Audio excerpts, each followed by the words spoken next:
When I picked up the phone to ask my son Max when his wedding would be, my daughter-in-law Lena looked me right in the eye and said with a chilling smile, "Oh, we already got married yesterday. We only invited special people." The words hit me like a bucket of ice water. Special people. I, who for 3 years had paid their monthly rent of $500, bought every piece of furniture in their house, and filled their refrigerator when they had nothing to eat. I was not a special person.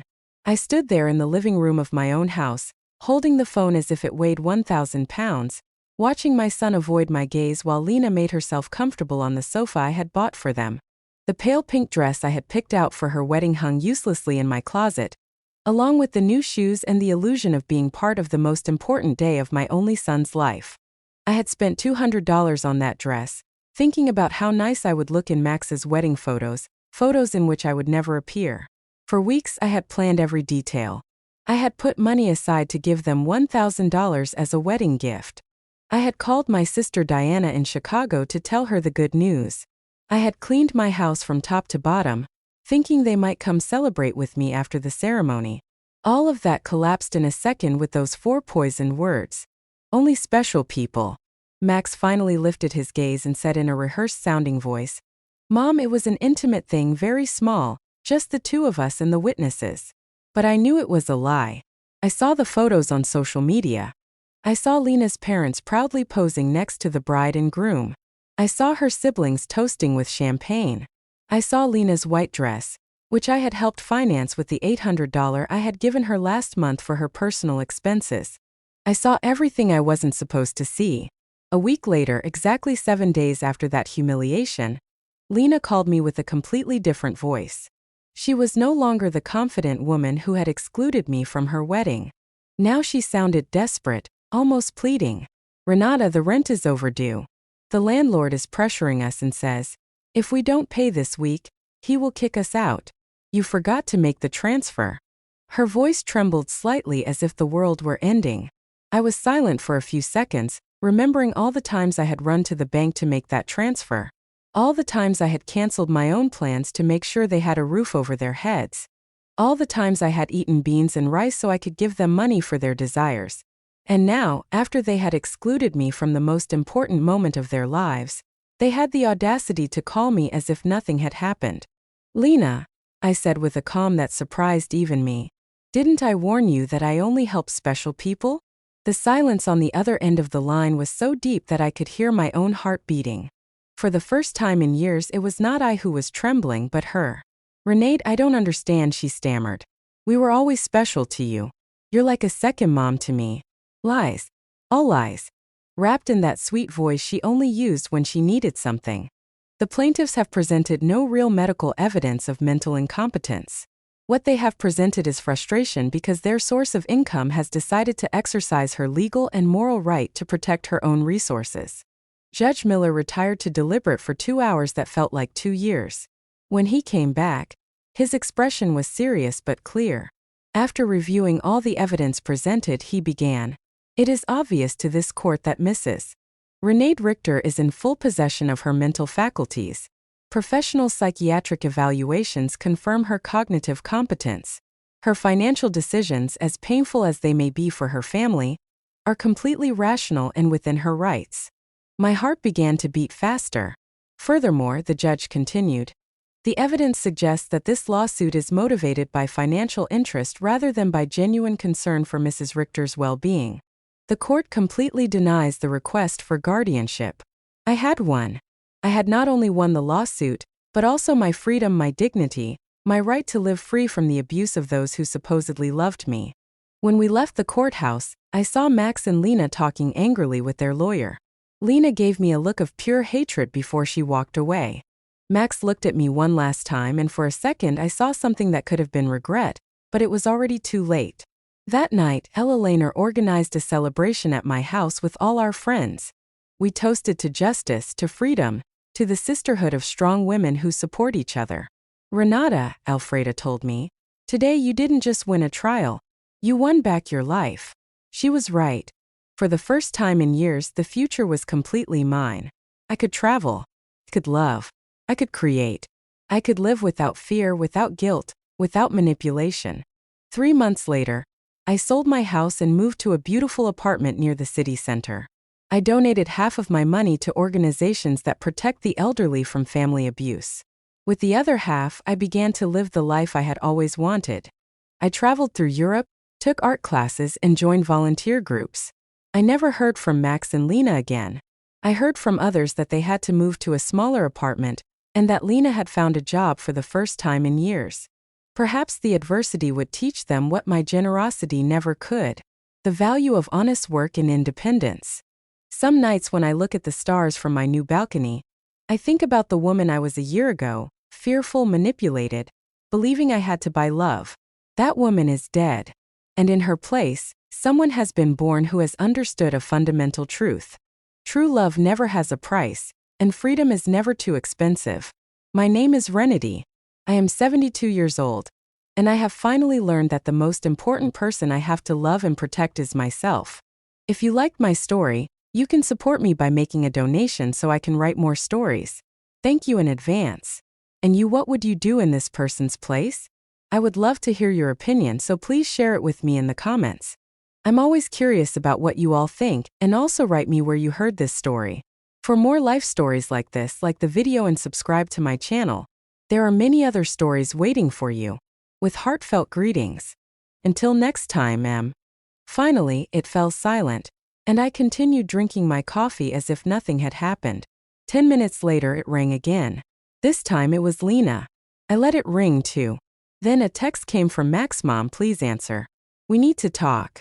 I deleted the message without replying. At 2 o'clock in the afternoon, I decided to go for a walk. I hadn't done that in months without a specific purpose, without an errand related to them. It was always the bank for transfers, the supermarket to buy them something they needed, the pharmacy for Lena's medications. Today I went for a walk just because I wanted to. I walked past the park where I had often taken Max as a child. I remembered that sweet boy who hugged me tight and said I was the best mom in the world. When had he become this man who treated me like an ATM with feelings? When did I start confusing love with money? When did I start to believe I had to buy my own son's affection? At the bank, where I had so often made automatic transfers, I stopped in front of the door. The branch manager, Mr. Clean, saw me through the glass and waved. I had known him for years. He had processed every one of my transfers to Max and Lena. He had watched my account drain month after month to fill theirs. I went inside and walked directly to his office. Mr. Klein, I told him I need to cancel the automatic transfers I have programmed. He looked at me surprised. For 3 years, these transfers had been as regular as the sunrise. Are you sure, Mrs. Richter? Did something happen? His concern was genuine, more genuine than any interest Max had shown in me in recent months. What happened is that I finally opened my eyes, I replied. I want to cancel everything, and I also want information on how to protect my accounts. I don't want anyone else to have access to my money. While Mr. Klein processed the cancellations, my phone didn't stop ringing. Max, Lena, Max again. It was as if they had developed radar to detect when their source of income was in danger. I turned the phone off completely. Mrs. Richter, Mr. Klein said as he handed me the papers. I apologize for intruding, but in all these years, I have seen you be very generous with your family. I hope you are not being pressured to make these changes. His words touched me deeply. This man, who barely knew me beyond bank transactions, showed more genuine concern for my well-being than my own son. I'm not being pressured, Mr. Klein. On the contrary, I have finally stopped pressuring myself. When I left the bank, I felt strangely light, as if I had left an enormous burden in that office. For the first time in years, my money was entirely mine. I had no financial obligations to people who saw me as a resource instead of a person. I went home and thought about all the things I hadn't done to please Max and Lena. The trips I hadn't taken to save money for them. The friends I no longer saw because I was always available for their emergencies. The hobbies I had given up because every dollar I spent on myself was $1 less for their needs. When I got home, I found 3 cars parked in front of my door. Max's, Lena's, and one I didn't recognize. I could see movement inside my house through the windows. My blood ran cold. They had keys. I had given them keys because I trusted them. Because I thought they would one day take care of me just as I had taken care of them. I took a deep breath before opening the door. It was time for the first real confrontation of my new life. I opened the door to my house and saw a scene I will never forget. Max was sitting on my sofa with his head in his hands. Lena was pacing back and forth like a caged animal, and an older man I didn't know was going through papers on my dining table. My papers, my personal documents. What is happening here? I asked in a voice that sounded louder than I expected. All three of them looked at me as if I were the intruder in my own house. Lena was the first to speak, and her voice had that desperate urgency I had already heard on the phone. Renata, thank God you're here. We need to talk.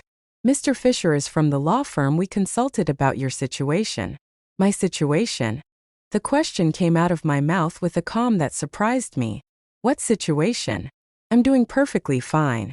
Max finally lifted his head and looked at me with those eyes that once belonged to an innocent child and now only reflected financial panic. Mom, we went to the bank and they told us you can let all the transfers. Mr. Klein explained that you also blocked our access to your accounts. We don't understand why you did that. Mr.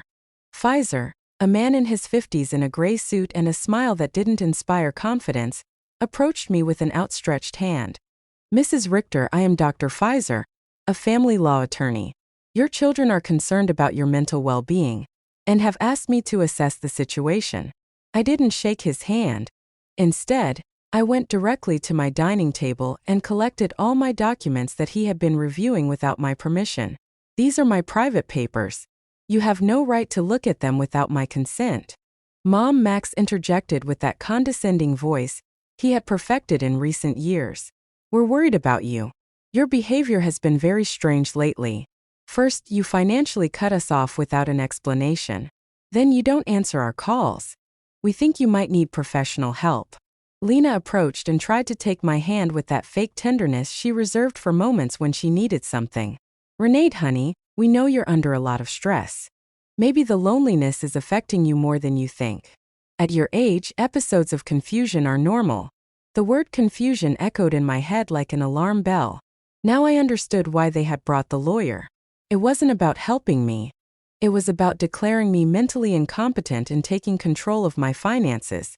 The same woman who had told me they only invited special people to their wedding was now treating me like a senile old lady. I am not confused, I said with a firmness that silenced everyone. I am clearer than I have been in years, and you are going to leave my house right now. Mr. Fisher interjected with that professional voice lawyers use when they want to sound reasonable. Mrs. Richter, I understand you feel overwhelmed, but your children have a right to intervene if they believe your ability to make financial decisions is impaired. They have documented several concerning behaviors. Concerning behaviors? The laugh that came from my throat was horsero, almost cruel. Like what? Deciding that my money belongs to me? Deciding to no longer finance the lives of two adults who treat me like trash. Lena jumped up as if I had slapped her. We never treated you badly. You are part of our family. Everything you have will belong to us one day anyway. We are just speeding up the process. There was the naked, unvarnished truth. Everything I had would one day belong to them. In their minds, I was already dead, and they were just collecting their inheritance in advance. It didn't matter if I had 70 years or 70 days left. To them, I was just an ATM with legs that had become problematic. Out, I said, pointing to the door. All three of you get out of my house. Max stood up with that angry childlike face he made when he didn't get his way. Mom, we can't just leave. We have obligations. The rent, the car payments, the credit card you co-signed for. You can't just cut us off from one day to the next. I can't. My voice rose for the first time in the entire conversation. Who says I can't? For years, I have paid rent that wasn't even in my name. I filled a refrigerator in a house where I was not welcome. I financed a life that clearly had no place for me. Mr. Fisher took a folder from his briefcase and placed it on my table. Mrs. Richter, we have prepared some documents that could facilitate this transition. A power of attorney that would allow Max and Lena to manage your finances more efficiently. This would just be temporary until you feel better. I took the folder and without even opening it, threw it directly into the trash can. The only transition that is going to happen here is yours to the front door. Lena started to cry, but they weren't tears of sadness. They were tears of frustration, of contained rage. You can't do this to us, Renee. We were counting on you. We made plans based on your support. We bought things. We took on financial obligations because we knew we could count on you. Obligations based on my money, I replied. Not on my well-being, not on my happiness, not on my company, just on my money. And now that I have decided that my money is better used in my own life, I am suddenly a confused old woman who needs legal guardianship. Max tried to approach me, but I took a step back. He was no longer the boy who ran into my arms when he had nightmares. He was a 35-year-old man who saw his mother as an obstacle between himself and a comfortable life financed by others. "Mom, we made mistakes," he said in a voice that was supposed to sound remorseful. The wedding was a misunderstanding. Lena was nervous. I was under pressure. "We can fix this if you just become reasonable again." Reasonable? The word tasted bitter in my mouth. Being reasonable means continuing to pay for your life while you treat me like a stranger. It means pretending it doesn't hurt to have been excluded from the most important day of my only son's life. Mr. Fisher packed his papers with the efficiency of someone who is used to having proposals rejected. "Mrs. Richter, this is not over. Your family has legal options. If you are indeed making irrational decisions due to mental health problems, a judge can determine that you need guardianship." His words were like a blow. I realized this was not just a manipulative family visit. It was a real legal threat. They wanted to declare me incompetent to manage my own affairs. "Mr. Fisher," I said, looking him directly in the eyes, "I suggest you do your research thoroughly before you threaten a 71-year-old woman who has managed her finances flawlessly for 40 years, who raised her son alone after the death of her husband, who ran a household and worked honorably until retirement, and who until last week financially supported two completely capable adults." Lena stopped crying and looked at me with a coldness that finally showed her true face. "This won't stay like this, Renati. We have rights and lawyers too." "Perfect," I replied. "Hire all the lawyers you want. With your own money, of course, because mine is no longer available to finance your legal tantrums." The three of them walked to the door with the wounded dignity of people who are not used to being told no. Before he went out, Max turned to me one last time. "Mom, this is going to end very badly for you. You're going to end up alone with no one to take care of you when you really need it." "Max," I said with deep sadness but also with crystalline clarity, "I am already alone. The difference is that now it's by my own choice, not by your neglect." As I closed the door behind them, I stood in my living room, surrounded by the most beautiful silence I had heard in years. It was the silence of freedom. That night I couldn't sleep, but not out of sadness or regret, but out of adrenaline from having reclaimed control of my own life. I lay awake in bed, planning my next steps like a general preparing for a battle. If Max and Lena wanted to fight, I would give them a war. But it would be a war I would fight with intelligence, not with emotion. 6 o'clock in the morning, I was already dressed and ready to go. My first stop was the office of attorney Mr. Weber, a man I had met years ago when I was handling my husband's will. Unlike Mr. Pfizer, whom Max and Lena had brought, Mr. Weber had an impeccable reputation and specialized in protecting the rights of the elderly. "Mrs. Artur," he told me as I explained the situation, "what your children tried to do yesterday is more common than you think. It's called elder financial abuse, and it's a federal crime. The fact that they entered your house without permission and reviewed your private documents also constitutes a violation." His words both calmed and worried me. They calmed me because they confirmed I wasn't crazy, that what had happened was truly abusive. They worried me because I realized the situation was more serious than I had thought. "We have to document everything," Mr. Weber continued. "Every transfer, every gift, every time they pressured you for money. We will also change your will to protect your assets from future manipulation attempts." We spent 3 hours reviewing my financial records. Mr. Weber whistled when he saw the total sum. $33,400 in 3 years. "Mrs. Richter, with this money you could have lived comfortably, traveled, and enjoyed your retirement. Instead, you completely financed the lives of 2 adults who didn't even respect you enough to invite you to their wedding." When I left Mr. Weber's office, I had a complete plan. First, I would change all the locks on my house. Second, I would install a security system with cameras to protect myself from future surprise visits. Third, I would open a new bank account at a different bank where they had no contact. And fourth, I would start living the life I had postponed for years. My next stop was the hardware store. The owner, Mr. Summer, had known me for years because I was always buying things to fix Max and Lena's apartment. This time was different. Mrs. Artior, what brings you here today? Another emergency with your son? He asked with the familiarity of a person who had silently witnessed my wasted generosity. No, Mr. Summer. This time it's for my own house. I need to change all the locks and I want them to be of the best quality. He looked at me surprised but asked no questions.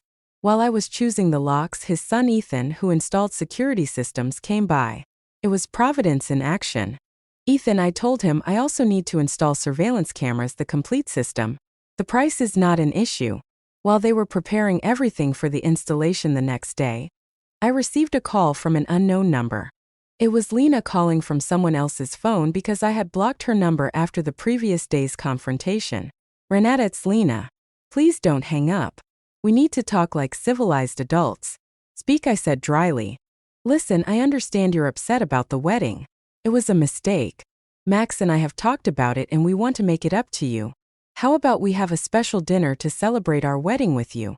We can do it at your house. Cook together like we used to.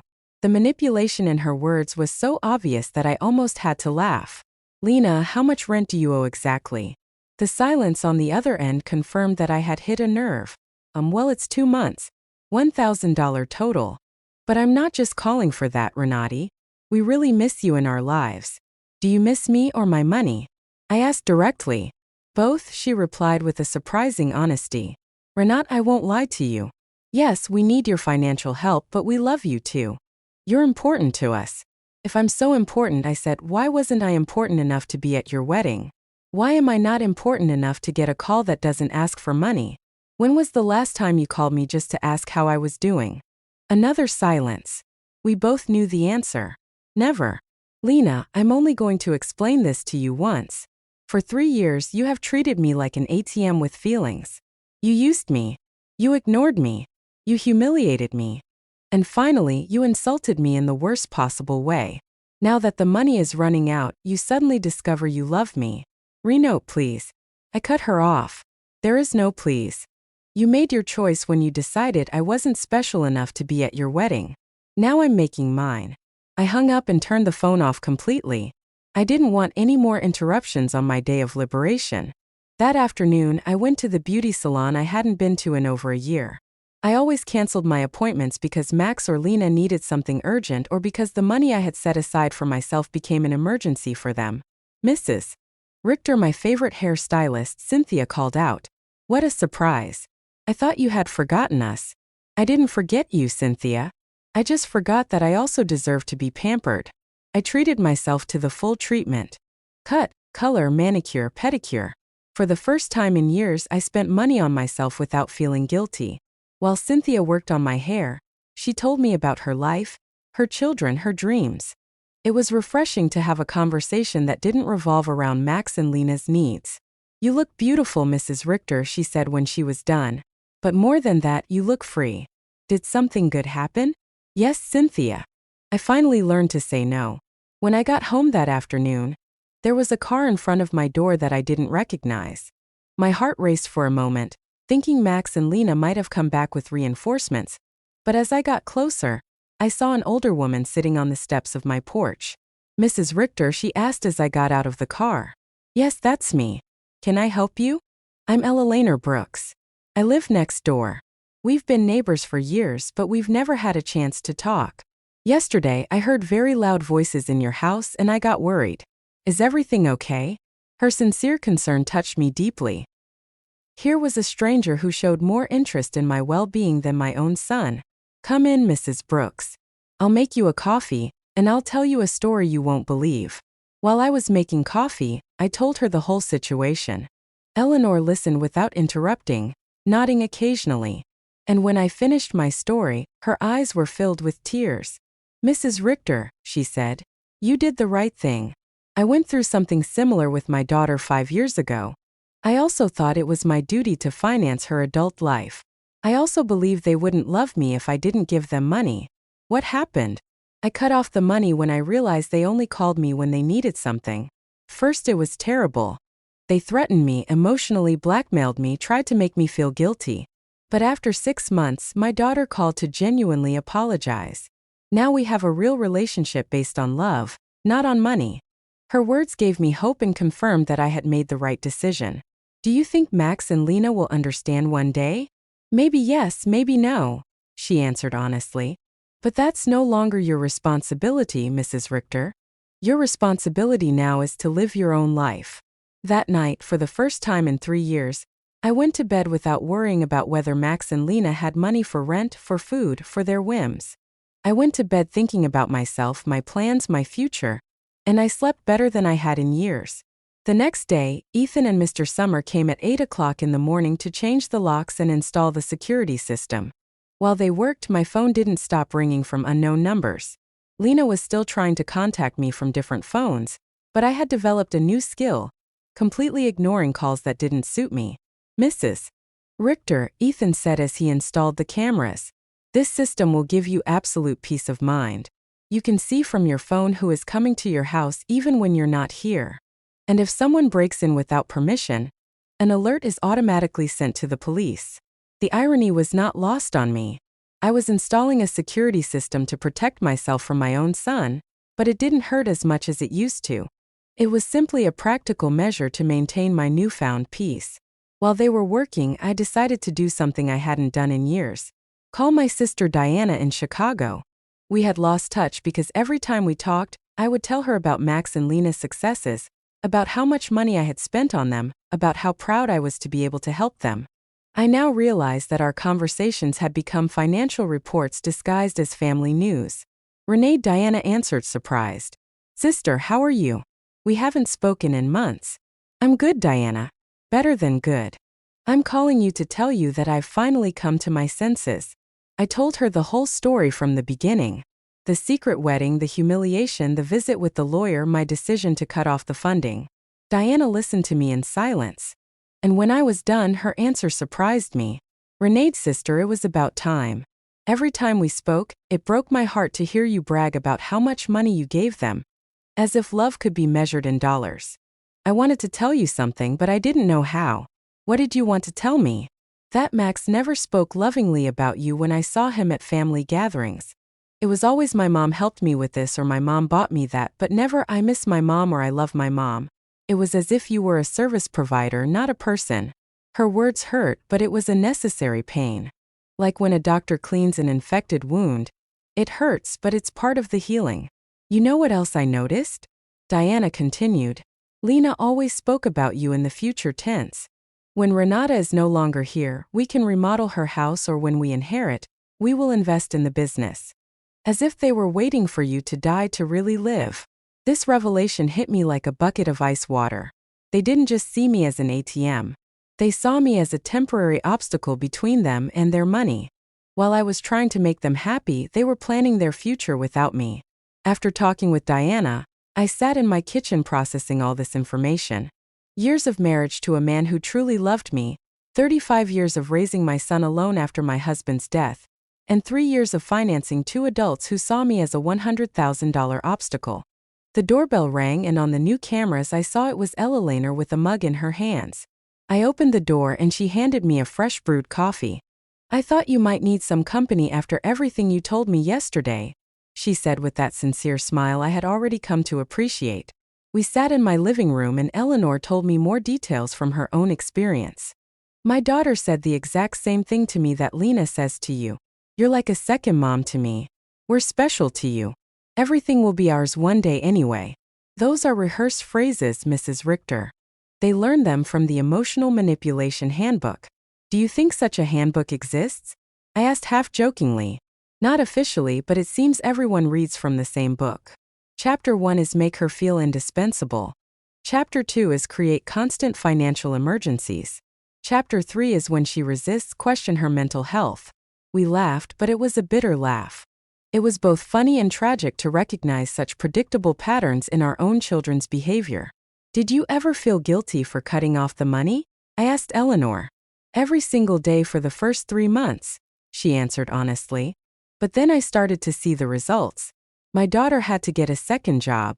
Her husband stopped playing golf every weekend and started looking for extra work. They learned to live within their means. And more importantly, they learned that I was a person, not a resource. That afternoon, I decided to do something I had postponed for years: visit my husband's grave. I always made excuses not to go because Max or Lena needed something urgent, or because the taxi fare was better invested in one of their emergencies. The cemetery was quiet and beautiful. Robert's grave looked a bit neglected because I hadn't been there to clean it in months. I sat on the grass next to his headstone and talked to him as if he were alive. "Robert, my love, I think I lost myself for a while. After you left, I put all my energy into Max. I wanted to be the best mother in the world, thinking somehow he would grow up without a father, but I think in the process I forgot to be myself." The wind blew gently, and for a moment I felt like he was listening to me. Our son has become someone I don't recognize. Or maybe he was always like this and I didn't want to see it. His wife as well, you know how she is. The money you left for me to live peacefully, I spent it taking care of them. But not anymore, my love. I have learned. I cleaned his grave, replaced the withered flowers with new ones, and stayed there for another hour, simply enjoying the peace. For the first time in years, I was not in a hurry to get home to solve a crisis for Max and Lena. When I got home, there were 3 cars parked in front of my door again. My heart raced, but this time I was prepared. The cameras showed me that it was Max, Lena, and 2 other people I didn't recognize. Everyone seemed agitated, talking to each other and pointing at my house. I didn't get out of the car. Instead, I called Mr. Weber, my lawyer. "Mr. Weber, they are at my house again. This time they've brought more people. What should I do?" "Don't get out of the car, Mrs. Richter. I'll be there right away and I'll call the police." After our conversation yesterday, I requested a temporary restraining order. They are not allowed to be on your property. Minutes later, Mr. Weber and 2 police patrol cars arrived. I watched the officers talk to Max and Lena. Saw my son gesticulate angrily. Saw Lena crying again, but this time her tears did not move me. One of the officers approached my car. "Ma'am, you can get out safely. Your visitors are going to leave immediately." As I got out of the car, Max shouted at me from the street. "Mom, this is ridiculous. We're your family. You can't call the police on your own son." "Max," I replied with a calm that surprised even me. "Family doesn't threaten lawsuits for mental incompetence. Family doesn't break into people's homes without permission. Family doesn't treat their mothers like ATMs." Lena screamed from across the street. "You're going to pay us everything you owe us. We have bills you co-signed for. You can't just abandon us like this." Mr. Weber interjected. "Mrs. Brooks, any future communication must be through my office, and I suggest you consult with an attorney before making collection threats, because my client has full documentation of all the payments she voluntarily made for 3 years." I watched them drive away in their cars, defeated but not giving up. I knew this wasn't over, but for the first time in this situation I felt confident. I had professional help. I had emotional support from Eleanor. And more importantly, I had mental clarity about what was right and what was wrong. That night, Eleanor invited me to her house for dinner. I met her daughter who was visiting, and I was able to see with my own eyes what a healthy family relationship looked like. They spoke respectfully to each other, asked sincerely about each other's lives, and laughed together. The daughter didn't ask for money once the entire evening. "I wanted that with Max too," I confessed to Eleanor after her daughter had left. "And maybe you'll get it one day," she replied. "But first he has to learn that you are a person who deserves respect, not just a source of income." For the first time in weeks, I went to bed feeling hopeful about the future. The next few days were strangely peaceful. The surveillance cameras showed me that Max and Lena were driving past my house several times a day, sometimes slowly, sometimes they parked for a few minutes, but without getting out. It was as if they were studying my routine, looking for the perfect moment for their next move. Mr. Weber had advised me to document every one of these visits, so I kept a detailed log with the date and time. "Their persistence will work in our favor," he had said. "Every time they show up after we've told them not to approach, it strengthens our case for a permanent restraining order." On Friday morning, I was calmly having breakfast when the doorbell rang. The camera showed me a very well-dressed young woman with a folder in her hands and a professional smile. I didn't recognize her, but something about her posture told me it was not a social visit. Good morning, Mrs. Renati Richter, she said as I opened the door. I am a social investigator from the Office of Senior Services. We have received a report that you may be in an at-risk situation, and we need to conduct a wellness check. My blood ran cold. Max and Lena had escalated the situation. It was no longer just threats from private lawyers.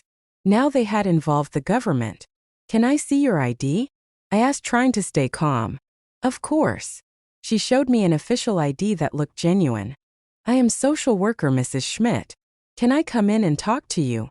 I let her in, knowing that a refusal would have been worse for my case. Mrs. Schmidt sat down in my living room and took a form out of her folder. Mrs. Richter, we have received reports that you have shown significant changes in your financial behavior, that you have cut off communication with your family, and that you have shown signs of paranoia by installing unnecessary security systems. We were also told that you have refused medical and legal help from your loved ones. Every word had been carefully chosen to make me sound like a mentally disturbed old woman. I recognized Lena's handwriting in the wording. She had always been skilled at manipulating words to get what she wanted. Miss Schmidt, I said with all the dignity I could muster, I would like to call my lawyer before answering any questions. Ma'am, this is not a legal interrogation. It's a wellness check. If you have nothing to hide, it should not be a problem to speak with me. The phrase, "if you have nothing to hide," infuriated me. It was the same logic abusers used to justify their invasions. If you're innocent, you shouldn't complain about your privacy being violated. Miss, I'm calling my lawyer. You can wait here or come back another day. But I will not answer any questions without legal representation present. I called Mr. Weber, and he was there within 20 minutes. When he came in and saw the social worker, his expression hardened. Miss Schmidt, he said after checking her ID, I hope you have a court order to be here because my client is under my legal representation, and any unauthorized investigation constitutes harassment. Sir, Mrs. Schmidt replied with less confidence than before. We have reports from concerned family members about the lady's well-being. It's our duty to investigate. What family? Mr. Weber asked dryly. The same family that tried to get her to sign a power of attorney without representation. The same family that broke into her house without permission and checked her private documents. The same family that excluded her from important events while living off her money. Mr. Weber took a folder from his briefcase and placed it on the table. Here I have complete documentation of my client's financial and emotional abuse. $33,400 that were withdrawn from her accounts in 3 years. Systematic social exclusion and emotional blackmail. If someone needs to be investigated here, it is not my client. Mrs. Schmidt reviewed the documents with growing discomfort. It was obvious that the information she had been given did not match the reality she had in front of her. Mrs. Rtor, she said finally, can you explain to me why you so abruptly stopped financial support for your son? Because I finally discovered they were using me, I replied simply. Because I realized that to them I wasn't a mother but a bank account. Because I was tired of financing the lives of people who saw me as an obstacle. But don't you feel it's your responsibility to help your family? The question outraged me, Miss Schmidt. My responsibility as a mother was to raise my son until he was 18, to educate him, and to give him the tools to be an independent adult. My son is 35 years old, married, and perfectly capable of supporting himself. Financing his adult life is not my responsibility. It is my choice, and I have chosen not to do so anymore. Mr. Weber interjected. Miss Schmidt, would you consider it normal for a 35-year-old adult to be unable to pay his own rent without the help of his 71-year-old mother? Mrs. Schmidt did not answer right away.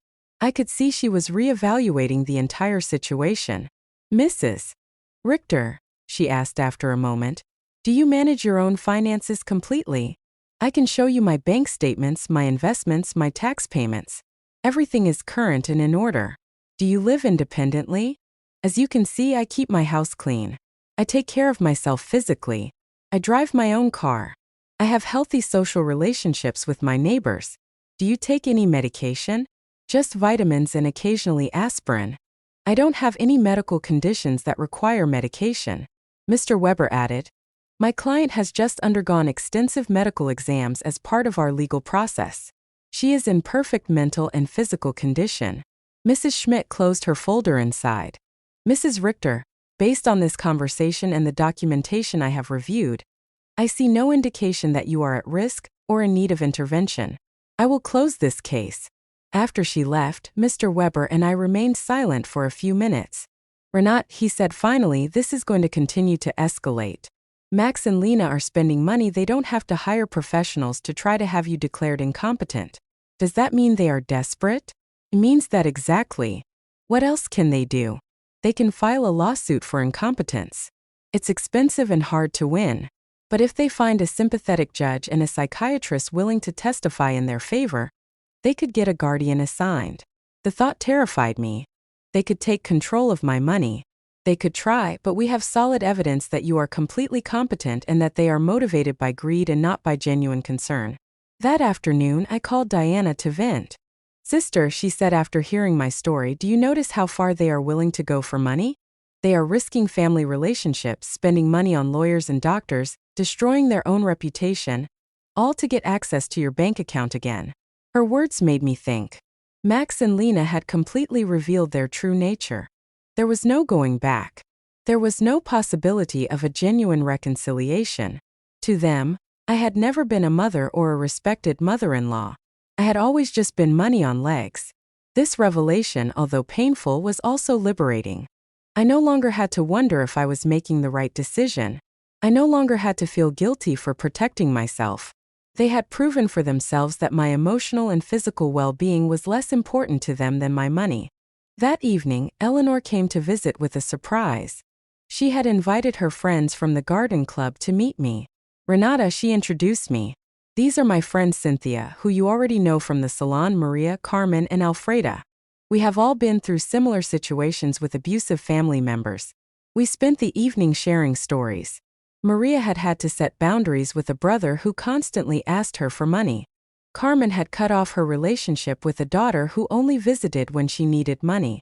Alfreda had had to change her will after she found out her grandchildren considered her their retirement plan.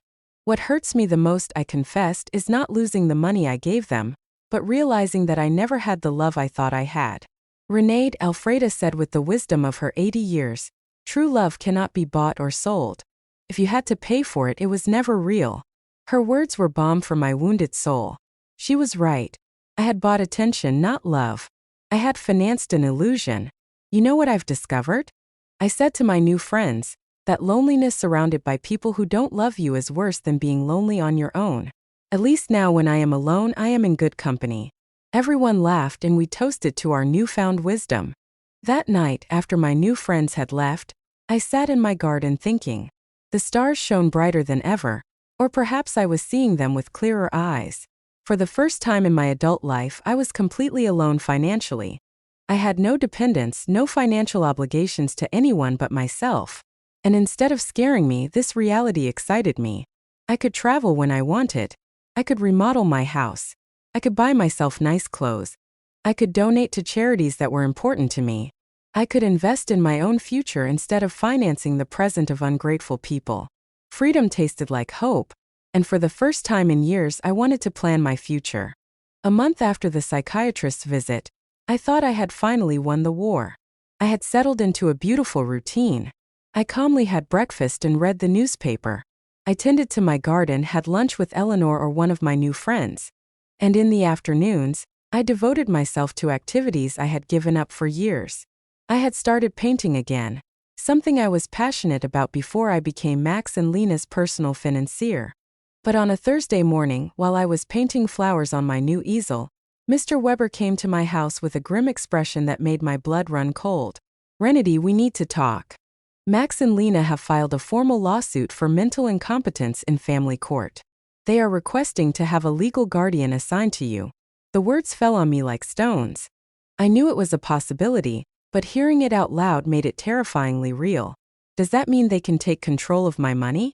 If a judge determines that you are unable to manage your affairs, yes, he could place Max as your legal guardian, which would give him full control over your finances. I sat down heavily on my sofa, feeling the weight of the deepest betrayal I had experienced in my life. My own son was trying to legally declare me incompetent to steal my money. Mr. Weber, what evidence could they have? You yourself have seen that I am completely competent. They have statements from 3 witnesses who claim you have behaved erratically.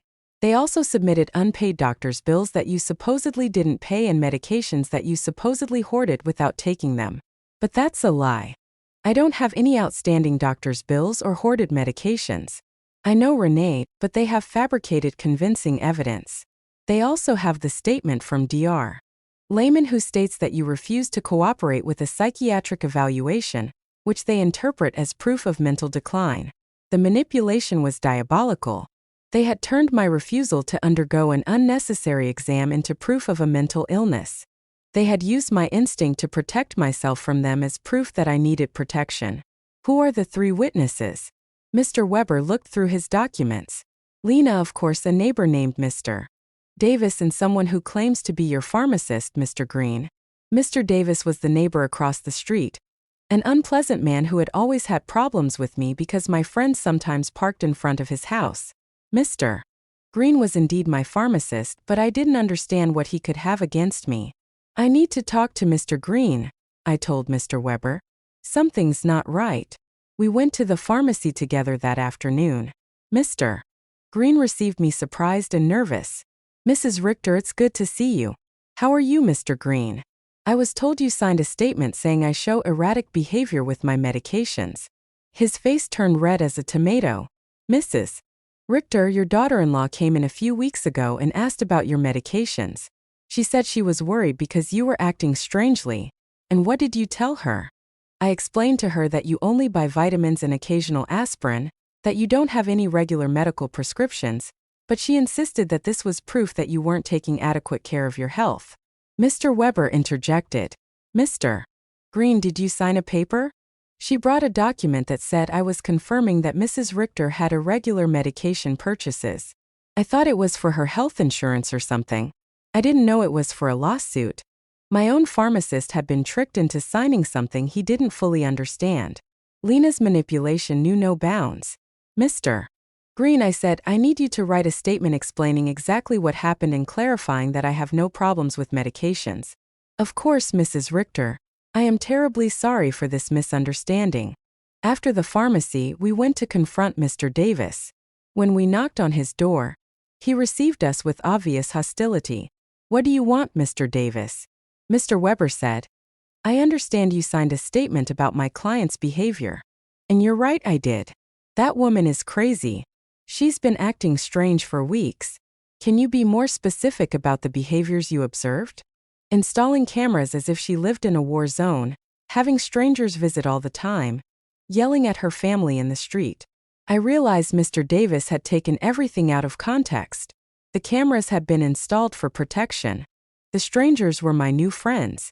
The yelling was me defending my house from Max and Lena's invasions. Mr. Davis, I said, do you know why I installed the cameras? No, and I don't care. To protect myself from my son and daughter-in-law, who broke into my house without permission and threatened me. That's what a crazy person would say, he replied cruelly. There was no way to reason with him. His statement was based on superficial observations maliciously interpreted. That evening, Mr. Weber and I sat down to plan our defense. Renedy, we need our own psychiatric evaluation. I have a colleague, Dr. Moore, who is an expert in assessing mental capacity. She can officially confirm that you are completely competent. What if Max and Lena have bribed the judge? What if none of this matters because they have already decided to declare me incompetent? Renee, the legal system is not perfect, but it's not completely corrupt either. We have solid evidence of your mental competence and their financial motivations. We are going to fight this. The next day, I went to my appointment with Dr. Moore. She was a woman in her 50s with kind but astute eyes. Mrs. Richter, I'm going to ask you a series of questions and tests to assess your mental capacity. Take your time and answer honestly. For 2 hours, she asked me questions about my memory, my reasoning ability, my financial understanding, my emotional health. She also gave me cognitive tests and asked me to solve mathematical and logical problems. Mrs. Richter, she said at the end, your results are well above average for your age. You are not only mentally competent, but your cognitive function is excellent. Doctor, why do you think my family is doing this? Based on what you've told me and the documents I've reviewed, this seems to be a classic case of elder financial exploitation. Unfortunately, it's more common than people think. I left the consultation feeling validated but also sad. The professional confirmation of my mental health was a relief, but it also confirmed that the lawsuit was real and necessary. That afternoon, Eleanor organized an emergency meeting with all our friends from the Garden Club. When I told them about the incompetence lawsuit, everyone was outraged. Renata Maria said, "We will testify in your favor. We have been with you for weeks and anyone can see that you are doing great." "Better than great," Cynthia added. "You are clearer and stronger than many 40-year-old women I know." Alfreda, with her 80-year-old wisdom, took my hands. "Renata, my dear, what your children are doing is nothing new. For generations, greedy children have tried to declare their parents insane to get their money.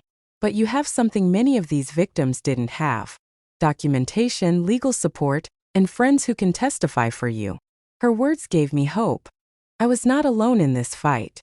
I had an army of strong women who had witnessed my transformation firsthand.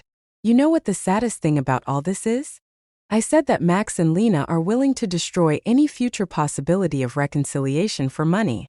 Even if I were willing to forgive everything so far, there's no going back from this. And maybe that's for the best, Cynthia replied. At least now you know exactly who they are, and you can act accordingly. That night, for the first time since this nightmare began, I really cried. Not out of sadness, but out of grief. I said my final goodbye to the son I thought I had, to the dream of a loving family, to the illusion that unconditional love was reciprocated. But something new also emerged within me. An iron determination not to let myself be stripped not only of my money but also of my dignity and my freedom. The war had officially begun, but I was ready to fight. The trial came 3 weeks later. I woke up early, put on my best black suit, and looked at myself in the mirror with a determination I had never felt before. Today, not only my mental capacity would be judged, my dignity as a person, my right to live free from abuse, my value beyond my bank account would be judged. Mr. Weber came at 7 in the morning to go over our strategy one last time. "Renata, remember, the burden of proof is on them. They have to prove that you are incompetent. We just have to show that you are not. And what if the judge is already biased? Judge Miller has a reputation for being fair. I researched his past cases and he doesn't automatically favor families. He is dedicated to protecting the rights of the elderly." We arrived at the courthouse at 9 o'clock in the morning. In the hallway, I saw Max in a new suit that he probably bought for the occasion and Lena dressed in black as if she were at a funeral. Maybe it was the funeral of our family relationship. When our eyes met, Max avoided my gaze, but Lena held my gaze with a coldness that confirmed that for her, this was just a business transaction. Their lawyer was an older, elegant man with the kind of confidence that comes from winning similar cases before. When he began his opening statement, his strategy was clear: to portray me as a confused old woman who had been manipulated by strangers to alienate me from my loving family. "Your Honor," he said in a solemn voice, "Mrs. Renedy Richter has shown a clear mental decline in recent months. She has cut off all financial support for her family without a rational explanation. She has installed unnecessary security systems due to paranoia, and has isolated herself from her loved ones under the influence of neighbors and lawyers who are obviously taking advantage of her vulnerable situation." Every word had been carefully chosen to make my self-empowerment sound like dementia, and my freedom sound like external manipulation. Then they called their witnesses. Lena was the first to testify and her performance was Oscar-worthy. She cried as she described how I had completely changed, how I had become hostile and paranoid, how I had isolated myself from the family that loved me. "Your Honor," she said in a trembling voice, "Renata has always been like a second mom to me. Seeing her mental decline has been devastating. We just want to help her get the care she needs." Lies wrapped in convincing tears. When Mr. Weber cross-examined her, the cracks in her story began to become visible. "Mrs. Schuster, can you tell the court when was the last time you called my client without asking for money?" Lena stammered. "Well, we always talked about many things. Can you give me a specific date?" "I don't remember exact dates." "Is it true that you and your husband got married without inviting my client?" "It was a very small ceremony." "Is it true that when my client asked about the wedding, You told her that you had only invited special people? Lena's face turned red. Those words were taken out of context. What would be the right context to tell your mother-in-law that she is not a special person? She couldn't answer convincingly. Max was next. Seeing him on the witness stand, swearing to tell the truth while preparing to lie about my mental health, was one of the most painful moments of my life. This was the boy I had raised alone, the one I had dedicated my entire life to. My mom has always been very generous with us, he testified. But lately, she has become erratic and irrational. We believe she is being manipulated by people who are taking advantage of her. When Mr. Weber cross-examined him, the mask fell completely. Mr. Richter, how much money have you received from your mother in the last 3 years? I don't know the exact amount. Does $33,400 sound about right? Maybe she's always been generous. And how many times have you visited your mother without asking her for money? The silence was deafening. Is it true that you and your wife broke into my client's house without permission and checked her private documents? We were worried about her. Is it true that you brought a lawyer to pressure her into signing a power of attorney? We wanted to help her manage her finances. Do you, at 35 years old, need the help of your 71-year-old mother to pay your rent? Max couldn't answer with dignity. Mr. Davis testified about my supposed erratic behaviors, but when Mr. Weber asked him for details, he admitted that he had never spoken to me directly and that all his information was based on superficial observations. Dear Lehman testified that my refusal to undergo an evaluation was proof of mental decline. But Mr. Weber submitted the documentation of our evaluation with Dr. Moore, which completely refuted his conclusions. Then it was our turn. Mr. Weber first called Mr. Green, my pharmacist, who explained how he had been tricked into signing a statement that distorted my medication buying habits. Dear Moore testified about my excellent mental state and presented the results of the cognitive tests, which had been flawless. Mr. Summer from the hardware store testified about my mental competence and explained that my decisions to cancel automatic transfers were completely rational and had been processed correctly. Eleanor and my friends from the Garden Club testified about my clarity, my newfound vitality, and my ability to maintain healthy social relationships. Finally, it was my turn to testify. I stood up with dignity and walked to the witness stand, feeling the weight of 71 years of experience, of wisdom gained through pain, of strength discovered in adversity.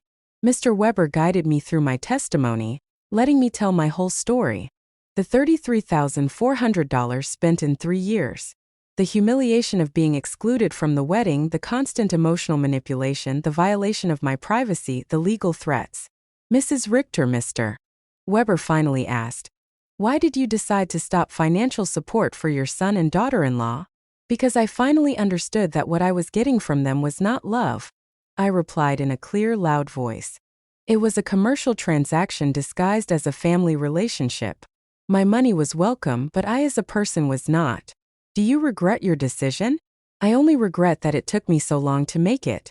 Max's lawyer tried to make me appear confused during his cross-examination, but I answered every one of his questions with clarity and precision. When he tried to imply that my new friendships had manipulated me, I explained to him that for the first time in years, I had relationships based on mutual respect and not on financial interest. In his closing argument, Max's lawyer insisted that I was a victim of external manipulation. Mr. Weber's rebuttal was devastating. Your Honor, what we have seen here is not the case of an incompetent old woman, but that of a woman who has finally found the strength to free herself from years of financial and emotional abuse. The plaintiffs have presented no real medical evidence of mental incompetence. What they have presented is frustration because their source of income has decided to exercise her legal and moral right to protect her own resources. Judge Miller retired to deliberate for 2 hours that felt like 2 years. When he came back, his expression was serious but clear. After reviewing all the evidence presented, he began. It is obvious to this court that Mrs. Renee Richter is in full possession of her mental faculties.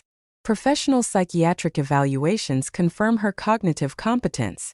Her financial decisions, as painful as they may be for her family, are completely rational and within her rights.